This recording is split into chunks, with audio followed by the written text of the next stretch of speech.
Well, good afternoon to you. It's 4:06 here, News Talk 105.9 WMAL, where we're making sense of the news. Coming up 4:30, Carrie Severino joins us to discuss how the left is trying to jam through all of these crazy, truly crazy judicial nominees at the tail end of the Biden presidency. And some Republicans aren't showing up to work, so they're letting it happen. What's going on there? Carrie will give us all of the details we need to know there. At 5 o'clock, the chief of police for the Herndon Police Department, Maggie DeBoard, is here to talk about an illegal alien committing awful crimes in Herndon this week, arrested. We'll discuss that.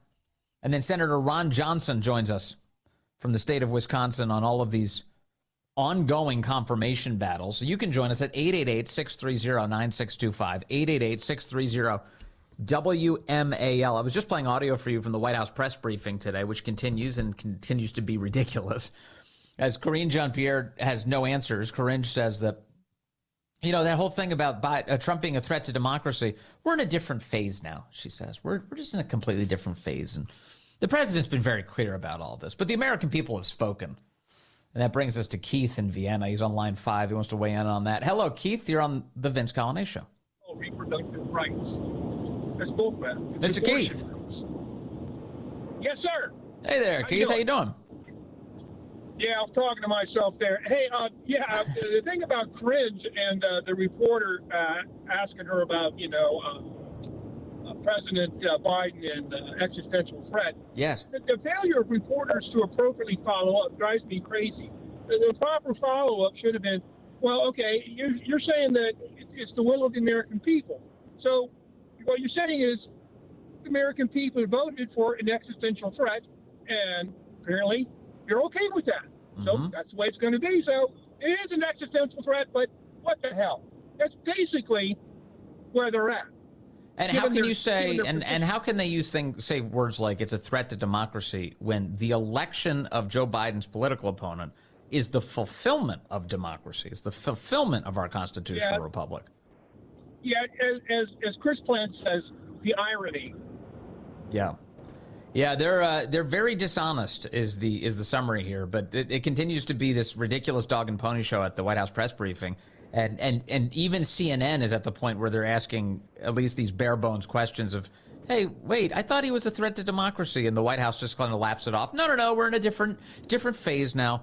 That's not good enough, actually. Why were you lying so much? That's the real question. That's the core question that nobody's actually asking.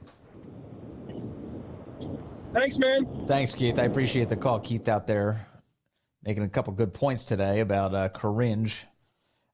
Let's see. So this thing about a threat to democracy, existential threats.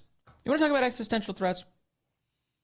Why is Joe Biden trying to drag the United States into a truly hot war with Russia? What the hell is he up to? The whole week has been defined by these developing headlines. Although much of our media don't choose to emphasize it, it's a huge deal.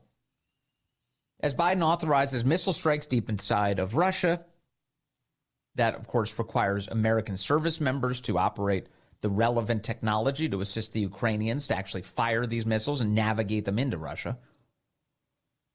As the Biden administration okays anti-personnel mines to pepper the countryside of Ukraine, so now you'll have landmines everywhere. That flies directly in the face of a previous Biden administration policy that, well, we're opposed to using these personnel mines because they tend not to disappear very quickly. They last for many, many years, and they pose a continuing risk into the distant future to the civilian populations who live there. Never mind that now. So that plan came out yesterday. And that is, to dwell on that for a moment, that's essentially the Biden administration's version of let's build a wall so the next administration can't change it. Except the wall that they're building consists of landmines in a foreign country, which will result in a lot more foreigners dying. And the plan is that it will stick around in perpetuity, despite the fact that the Trump administration may want to go a different course. They clearly do. The American people clearly voted for a different course there in the hopes of bringing about some peace, stabilizing the planet rather than inflaming it. And that brings us to today, where, as of this morning, the belief was that Vladimir Putin had fired an ICBM into Ukraine. Those earlier rumors have been downgraded into referring to that missile as a, quote, new missile by the New York Times. They say today that President Vladimir Putin escalated a tense showdown with the West on Thursday, saying that Russia had launched a new intermediate-range ballistic missile at Ukraine in response to Ukraine's recent use of American and British weapons to strike deeper into Russia. Mr. Putin called the strike a test of a new missile called the Oreshnik and said that it was successful, hitting a military-industrial complex.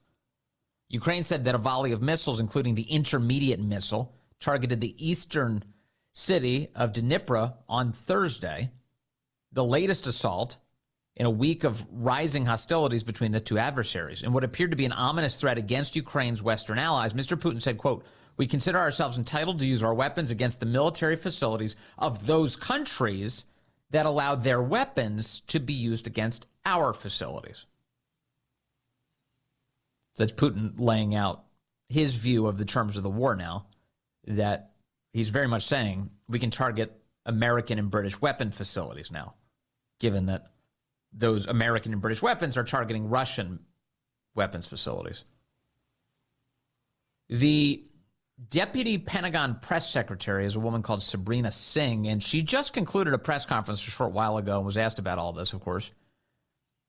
And she confirmed that Russia did launch what she referred to as an experimental intermediate range ballistic missile.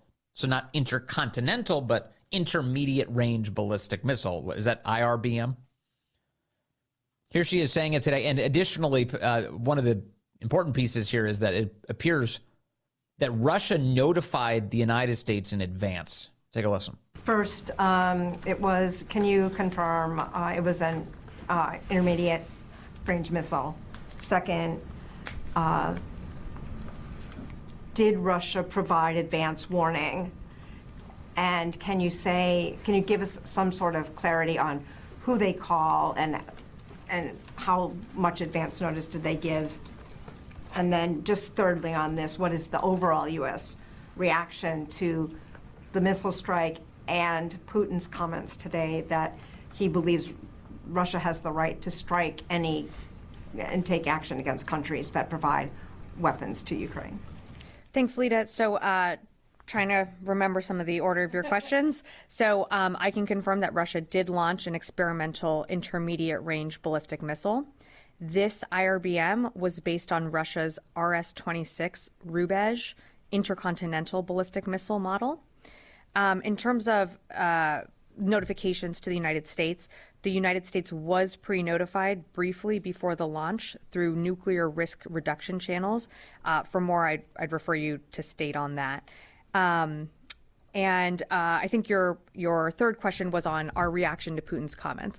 I mean, we've seen this type of dangerous, reckless rhetoric before from President Putin.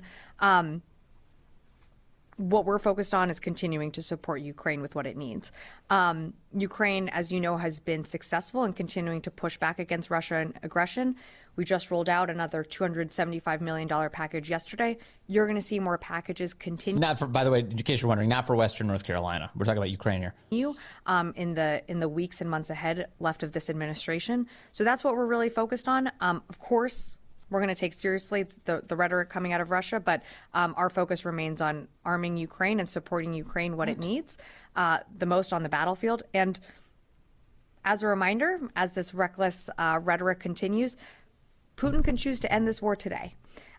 He can choose. Whose reckless rhetoric is she referring to? Is Putin, right? She's saying it's Putin who's being okay. To withdraw Russian forces and end this and end his war of aggression and his war of choice. So we're going to continue to focus on what Ukraine needs on the battlefield. Why are you making these decisions now, other than to stick the rest of us with a quagmire after Biden leaves office?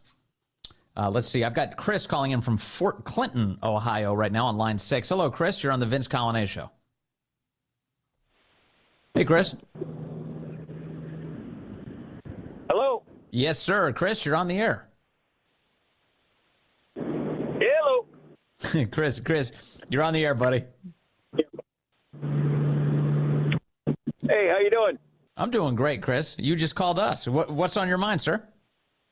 Hey, why does everyone? How come no one's talking about? Everyone says Biden's incompetent. He doesn't know what day it is, but yet he's able to make these decisions on launching these missiles or giving them to Ukraine. Everyone knows he's not in control, and he hasn't been for 4 years.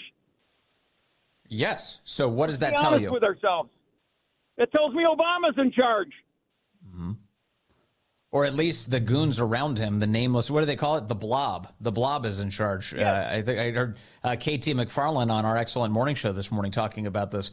It's the blob. They get their way. And you're right. Biden is non compos mentis. It's easier, though, sometimes to say Biden is doing this as just as a shorthand. But you're correct about that. Nobody seriously believes that Joe Biden is making any of these meaningful decisions. Although, wouldn't it be scarier if he was? Maybe that's the scariest possible scenario, that Biden is actually making all of the most relevant decisions here, which is why things just keep getting worse. I personally don't think that's true, because I think he's more on Trump's side than he is his own people. Yeah, I know. He's putting the MAGA hat on, and he didn't want Kamala to get elected.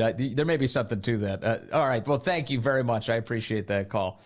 Thank you very much, Chris. Chris calling in from Ohio on that. I've got Jason calling in from Kensington now, line 8. Hello, Jason. You're on the Vince Coglianese Show. Hey, g'day, Vince. How you going, mate? I'm all right, Jason. Yeah, I mean, before Biden got in, we had sort of the Minsk agreement, and all the lines were sort of in the sand as far as how far east NATO was going to push. Right. And, as much as Putin gets a bad rap, I mean, the thing is, he was fine with what we had before, and it just seems like the Biden administration has been determined to start a war through, because of their friends in the military complex, and they bear all the responsibility for this encroachment and these missiles going off at the moment. I mean, who else wouldn't fire a missile when all of a sudden you're getting fired upon, unprovoked by, it's just a totally bogus agreement that we had a fine agreement with them before, and now all of a sudden it's blowing up because they're determined to start something before Trump gets in. Well, yeah, and this was not. Did you see him consult with President Trump ahead of this decision? Did you see any coordination whatsoever with the incoming president of the United States, who the voters just tasked with running the nation's foreign policy? Not a moment. Not a moment. Is there any indication that Joe Biden did anything like that? Instead, they're just freelancing here, the blob or Biden or whomever, and they're exacerbating the crisis rather than bringing an end to the death toll. How does this help Ukraine exactly? Nobody has vocalized that to us, has it? Have they, Jason? Yeah, no, so much for the smooth transition. And also, I mean, how many cars did you see 15, 20 years ago if these stickers, war is not the answer? I mean, these people had these stickers on their cars, and all of a sudden now it is the answer. Yeah, I've noticed. In fact, it's the answer in perpetuity, and no resolution in sight. All right, Jason, thank you. Yeah, no, you're right. This wasn't a problem before, and hopefully it's not a problem after. But boy, a big mess to clean up as President Trump comes into office now less than 2 months away. Oh, let's go to Cole, who's calling in from Stafford. He's on line 5. Cole, you're on the Vince Coglianese Show. Hello, sir. Hey, Vince. Thanks for taking my call. Yes, sir. So my thing is that I disagree with all these conservative pundits trying to say, oh, Ukrainians are escalating, shooting into Russia. They've been invaded twice, unprovoked, by the Russians, and everybody lauds all the work that the Israelis have done in their response to being invaded. Mm-hmm. But we won't let the Ukrainians go into Russia. Go into Russia? Help stop the war. Sometimes you have to escalate to de-escalate, and that's what they're doing. But how does that end the conflict? I mean, what's the end state of that plan? But why are we not holding the Israelis to the same standard? So these are I'm two. Saying. You can't have that's hypocritical. No, there's nothing hypocritical about my position. I don't know. I can't speak to other people's positions on this subject. But here's what I want. I want the killing to stop in all of it. I want the American hostages to come home who are still being held by Hamas. Some of them, many have been killed already.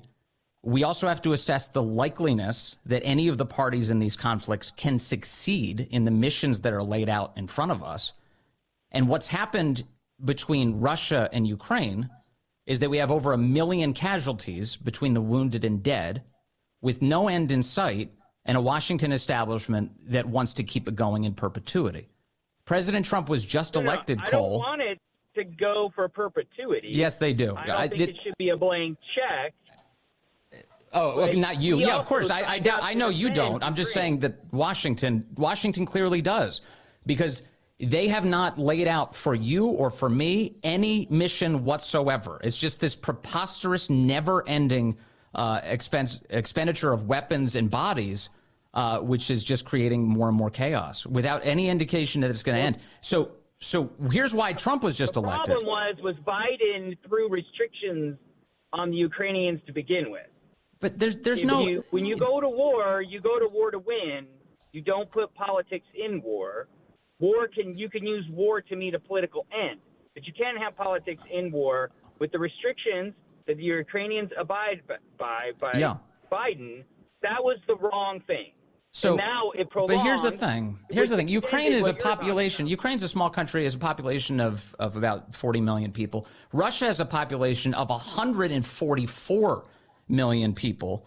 It is and has a superior military. Is at the end of this, anyone who's ever war gamed this is like, well, yeah, Russia would win that. They just through attrition they win that. So what are we doing? We're killing a lot of Ukrainians for sure.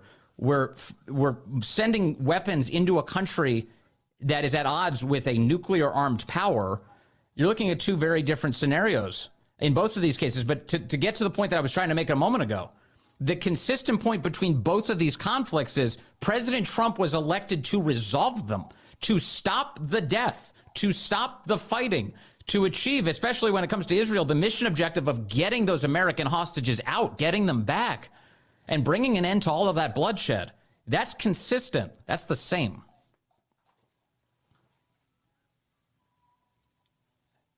Hey, good afternoon to you. It is now 4:35, News Talk 105.9 WMAL, where we're making sense of the news. Coming up in the next hour, we'll be joined by Chief of Police for the Herndon Police Department. Maggie DeBoard is here. We'll talk about an illegal alien just arrested Monday in Herndon for abduction with intent to defile and rape. That's what's happening in our area. And then Senator Ron Johnson joins us at 5:30. We talk about all of those confirmation battles, the fights in the United States Senate. And you can join us at 888-630-9625, 888-630-WMAL. In the closing days of the Biden administration, don't underestimate the extent to which they want to create all sorts of chaos for their successor. And that includes their effort to ram through a ton of judicial nominees through the United States Senate. And for more on this topic, I want to bring in one of the experts, perhaps the expert on it. Carrie Severino is here, the president of the Judicial Crisis Network, the co-author of Justice on Trial, the Kavanaugh Confirmation, and the Future of the Supreme Court. Carrie, good to have you back with us. Great to be here. So these are, again, the waning days of the Biden administration. And I keep seeing headlines that some pretty awful nominations are coming before the Senate and somehow getting through. What's happening? Yeah, so this is really frustrating. You'd think in a lame duck period, you would have fewer issues with people getting confirmed. But what's been happening is we don't have majority in the Senate. So to some extent, you're thinking some of these guys might get confirmed. But we're talking about the people who are still not confirmed because they are super controversial. So, for example, there was an 11th Circuit Appeals Court nominee who just unfortunately was confirmed, despite a lot of concerns raised, among others, that he seemed to be defending child rape as saying that laws criminalizing this might just be racist. And you're going, what? It's because the Republicans were not all showing up. So they probably, for an average nominee, they might have more than 50 votes. But this guy was confirmed with 49 votes in the Senate. And for those non-math majors, that is less than 50%. Mm-hmm. So it's if the Republicans aren't there, and in his case, I think there were only 45 of them there, then you get confirmed. Thankfully, President Trump has started to emphasize that, hey guys, you need to, even if we think maybe they'll still beat these people, you do need to show up. And I think Republicans started doing that. And now we're seeing Chuck Schumer starting to say, hey, you know what? Maybe we'll have to make a deal with these Senate Republicans so that we'll be able to get some of these people confirmed, but we're not going to push them all through. And so, kudos to the people who are now finally all showing up. A lot of them were. Now everyone is showing up. And I think that means that we're going to be able to keep some of these spaces open for Donald Trump to fill. That's a big deal. So you mentioned this nomination and then subsequent confirmation of a guy called Embry Kidd to be a U.S. Circuit Judge for the 11th Circuit. Matt Whitlock had summarized this the other day. He said, this nominee has written that laws against child rape are racist. He hid 2 previous decisions where he gave lenient sentences to child predators from the Senate.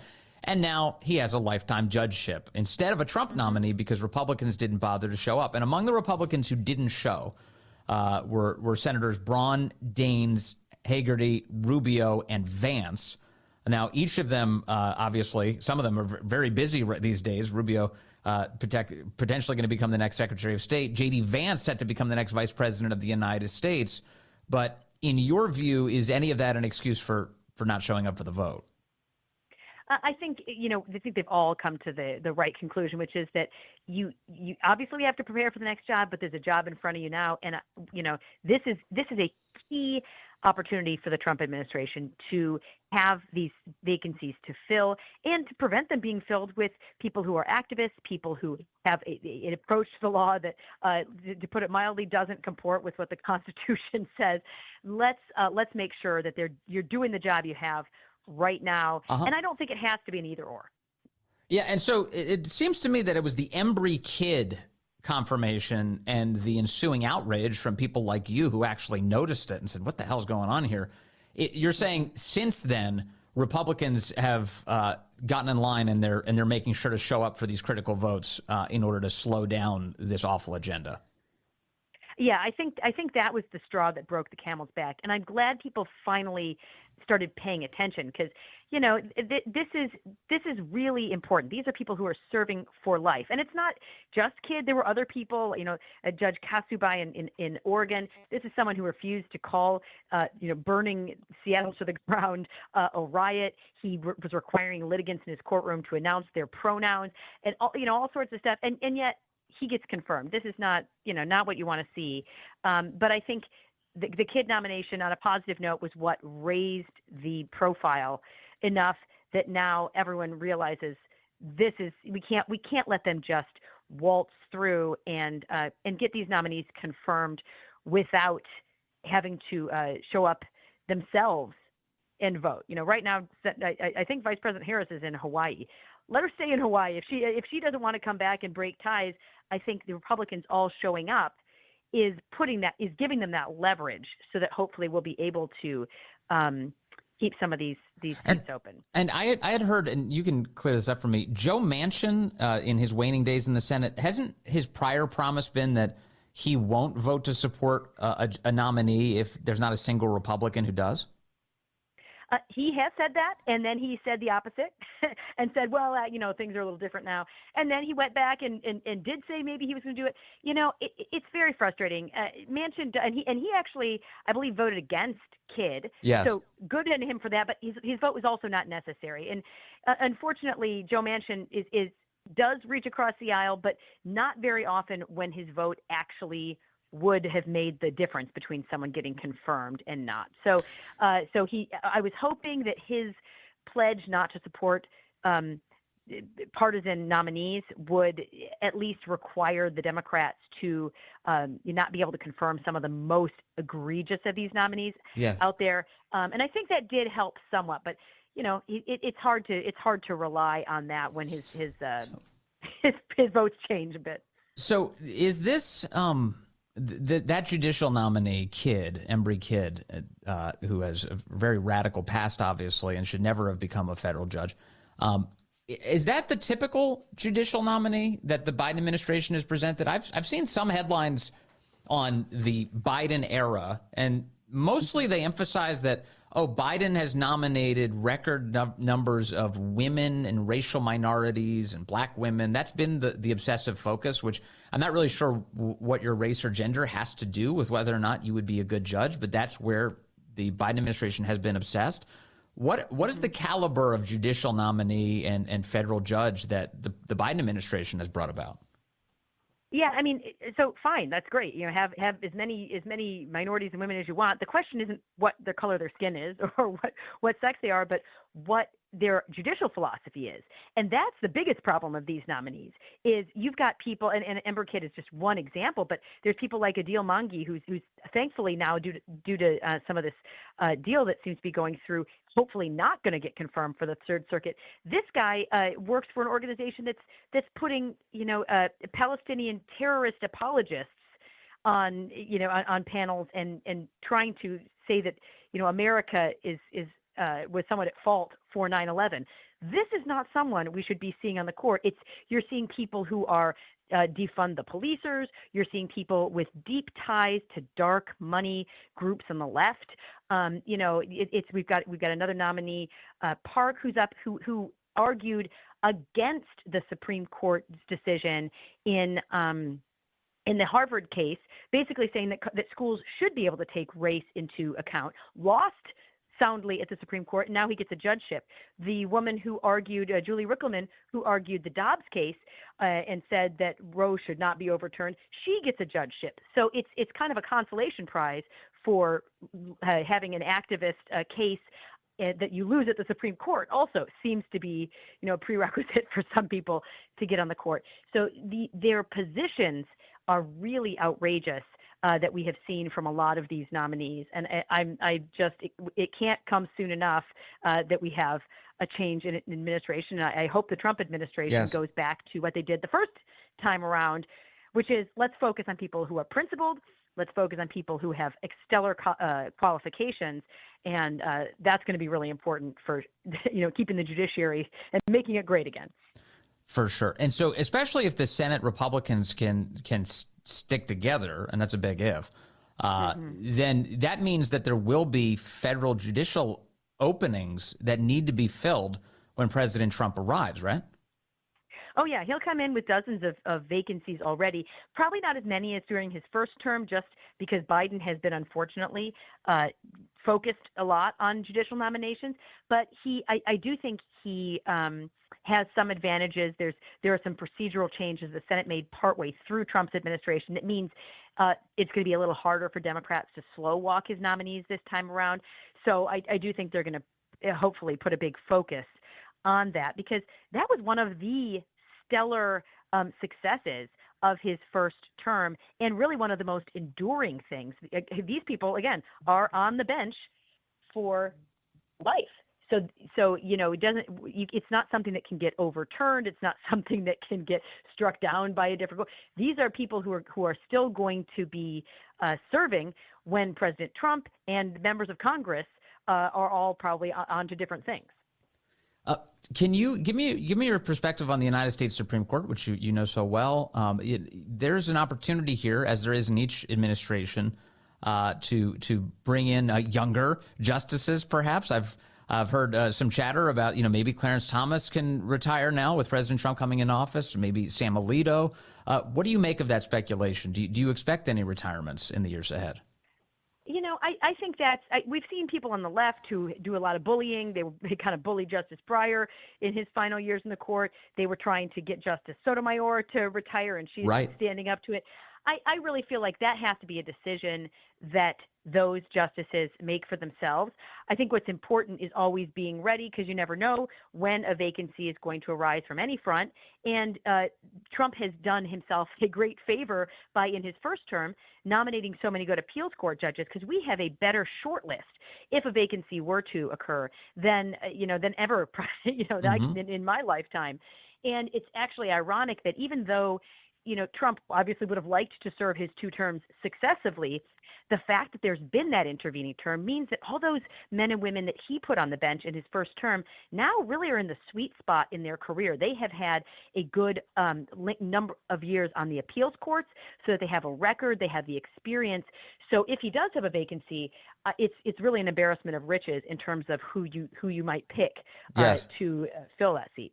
And how attentive do you think the left will be to Justices Sotomayor and Kagan and their healthcare regimen and their diet and making sure they're in good shape so that there are no other vacancies for any reason? Well, yeah, I don't see any reasons that there are health issues in the thing, but I'm sure they're all trying to gift them gym memberships. Yes, that's right. Yes, please stay healthy. Please don't let Trump have any more wins. Yeah, I can see that happening. Hey, thank you very much. I really appreciate it. Carrie Severino, thanks for taking us through that and giving us a little bit of hope today that these Republicans are standing together now to stop some of this radicalism. Yes, hope they keep at it. I hope so, too. Thank you for staying on top of them. Thank you, Carrie. All right. Thanks. That's Carrie Severino, again, with the Judicial Crisis Network. She's the co-author of Justice on Trial. It is amazing. Although I will say that there was some back and forth earlier this week in the wake of, remember, when this all broke, this Embry Kid confirmation, this whack job who wrote that laws against child rape are racist. What does that mean? Can we explore that a little bit? I'd like to explore that in a Senate hearing. What do you mean they're racist? What does that mean? Why would a law against child rape be racist? Please be very explicit in your thinking. So, again, I told you the Republicans who missed the vote, and among them was J.D. Vance, and then there was a woman who attacked J.D. Vance for this. Her name is Grace Chong. I'm unfamiliar with Grace. I don't know her, but I think she works on War Room. Is that right? She works on War Room with Steve Bannon? Anyway, JD was not happy with her attacking him. And so just to give you an update, both of them, both Grace and JD, have deleted the relevant tweets here. But JD attacked her. He said Grace Chong is a mouth-breathing imbecile who attacks those of us in the fight rather than make herself useful. And then he went on to say that his presence wouldn't really have changed much, and that if every Republican had shown up, Fetterman would have come in anyway, and then the Democrats would have gotten their nominee across anyway. So J.D. Vance, if I'm being honest, a little bit of excuse-making on J.D. Vance's part here, where he's like, because as you just heard from Carrie Severino, actually, when all the Republicans show up, it's been successful right now to the point that they've gotten Chuck Schumer to the negotiating table. That's a big deal. But I think maybe cooler heads have prevailed. Grace Chong and J.D. Vance have both deleted their tweets. They're not attacking each other anymore. But I only highlight that because I do think the phrase mouth-breathing imbecile is an excellent insult that should be used much more frequently. So, once again, compliments to J.D. Vance on his prose. He's a writer, and that's a great one. All right, Mary is calling in from Hagerstown, Maryland right now on line 3. Mary, thank you for waiting. Good afternoon to you. You are on the Vince Colonnese Show. Hi, Vince. Good afternoon to you, too. Thank you very much. Yeah, I was just calling because for years and years, we've been hearing no one is above the law when, they like to refer to Trump with nobody's above the law. Yeah. But yet now we have, especially like with him, Bannon, Navarro, and anyone else that they try to, wrap a crime around that didn't happen. And